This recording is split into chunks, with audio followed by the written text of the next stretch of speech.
des folies là. Une fois, deux fois. Ici, ce n'est pas une salle des ventes ordinaire. On vend bien aux enchères, mais ce sont des voitures qui défilent sur le podium. Nous sommes à Meaux, dans la banlieue parisienne.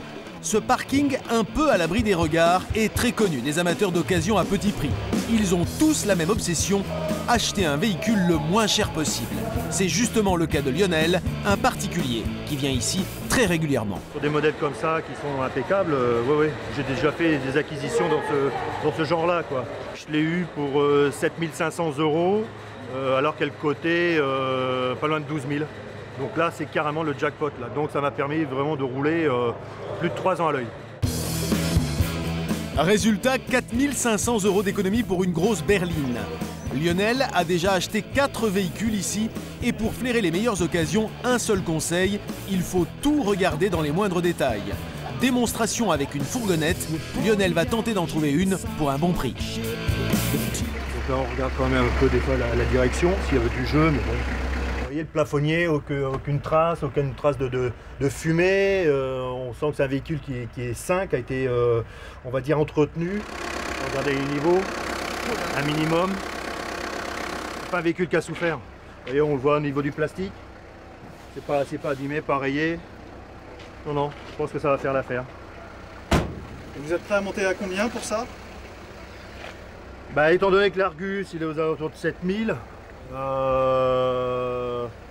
5005, il faut savoir s'arrêter là. Non, faut pas monter au-dessus. Il faut savoir s'arrêter.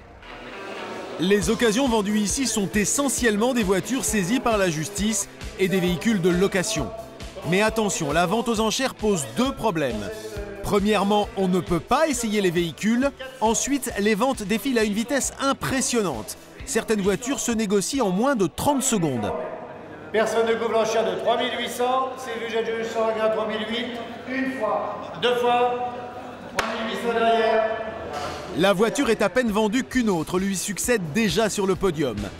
À cette vitesse, il faut bien vérifier les cotations de l'Argus avant d'enchérir et ensuite ne jamais dépasser son budget maximum. Deux fois, monsieur. C'est déjà arrivé qu'une personne dépense plus de 3 000 € au-dessus de l'Argus pour avoir un véhicule. Alors est-ce qu'elle avait besoin dans l'urgence ou aux caisses, mais c'est une chose à ne pas faire. Payer trop cher une voiture vendue aux enchères, c'est vraiment ce qui s'appelle louper son coup. D'autant qu'il n'est pas question de faire marche arrière après la vente. Celui qui l'a remporté doit payer. Sous la pression des organisateurs, il doit même signer un chèque en blanc.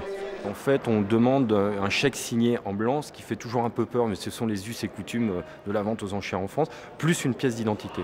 Et en fait, ce chèque matérialise le transfert de propriété. Et en fait, à partir de ce moment-là, l'acheteur, l'acquéreur, devient le propriétaire du véhicule. Grâce à une discipline de fer, Lionel, lui, n'a jamais fait de mauvaises affaires. Coup de chance, il remporte même, sans dépasser son budget maximum de 5 500 €, la fourgonnette qu'il convoitait. C'est 2 000 € de moins que l'Argus. À ce prix-là, même en ajoutant le coût de la carte grise, Lionel a fait une bonne opération. À des centaines de kilomètres de là, Isabelle et Philippe ont trouvé une autre combine pour acheter leur voiture. Eux, c'est du neuf qu'ils veulent. Mais en France, c'est encore trop cher. Du coup, ils sont prêts à faire un long voyage jusqu'en Espagne, où l'on trouve les mêmes modèles que dans l'Hexagone. Moi, sur la voiture, donc, je gagne 4 000 €, donc le prix du voyage me coûte à peu près 150 €. Donc non, c'est pas démesuré, je dirais même, c'est très bénéfique. Isabelle et Philippe ont mandaté un intermédiaire français pour trouver le modèle de leur choix en Espagne. Ils l'avaient déjà fait en 2006. À l'époque, ils avaient économisé 7 000 €. Mais le seul inconvénient de ces ventes, c'est qu'il faut verser l'intégralité du prix de la voiture avant même de la recevoir, et ça peut faire très peur. C'est vrai que c'est angoissant de laisser partir cet argent comme ça, sans savoir vraiment si on avait eu raison ou pas.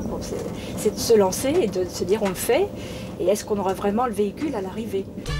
Aujourd'hui, Isabelle et Philippe sont rassurés. Ils ont repris le même mandataire, Jérôme, car ils savent qu'il est sérieux. Ils le retrouvent à Saint-Jean-de-Luz.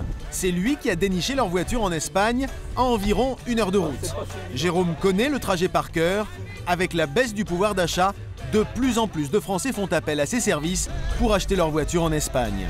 On prend une très petite commission qui s'élève à peu près entre 1,5 et 2% du prix du véhicule hors taxe, ce qui permet de faire beaucoup de volume.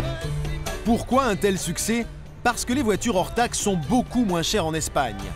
Même en payant la TVA à 19,6%, les Français restent largement gagnants. Et la demande de véhicules achetés à l'étranger explose.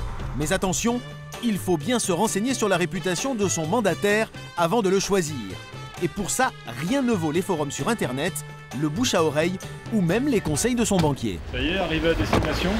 Oui, ça y est, plus que quelques minutes et puis on va percevoir cette voiture. Hein. Ce qui est parfait parce que madame est impatiente. Hein. Impatiente, très impatiente. Ça, c'est maintenant, surtout maintenant devant le garage, quoi. Pour Isabelle et Philippe, une longue journée de voyage se termine enfin. Dans quelques minutes, ils auront leur nouvelle voiture. Mais curieusement, le concessionnaire espagnol refuse de nous recevoir. Est-ce qu'on va pouvoir rentrer dans la concession? Non. On s'arrête là. Nous devrons donc attendre dehors la livraison de la voiture. En fait, si ce concessionnaire préfère rester discret sur ses ventes à des clients étrangers, c'est parce que cette concurrence est jugée déloyale par les concessionnaires français. En attendant, Isabelle et Philippe, eux, se frottent les mains, car cette concurrence internationale vient de leur permettre de réaliser une belle économie. Voilà. D'accord ? La voiture, donc, je l'ai payée hors taxe 11 369 €. Donc TTC, donc, aux alentours de 13 300 €. Donc on fait une économie d'environ 3 500 à 4 000 €. Donc c'est le prix de cette voiture. Non seulement il a économisé 3 500 à 4 000 €, mais il a une voiture mieux équipée, puisque sur une C3, vous avez la clim auto, vous avez le détecteur de pluie de lumière en plus, les jantes alu et le Bluetooth. Ce qui fait quand même une modique somme de 1 000 € à peu près approximativement d'options, qui sont compris dans son prix. Conclusion, pour des Français, acheter un véhicule neuf à l'étranger, ça paye.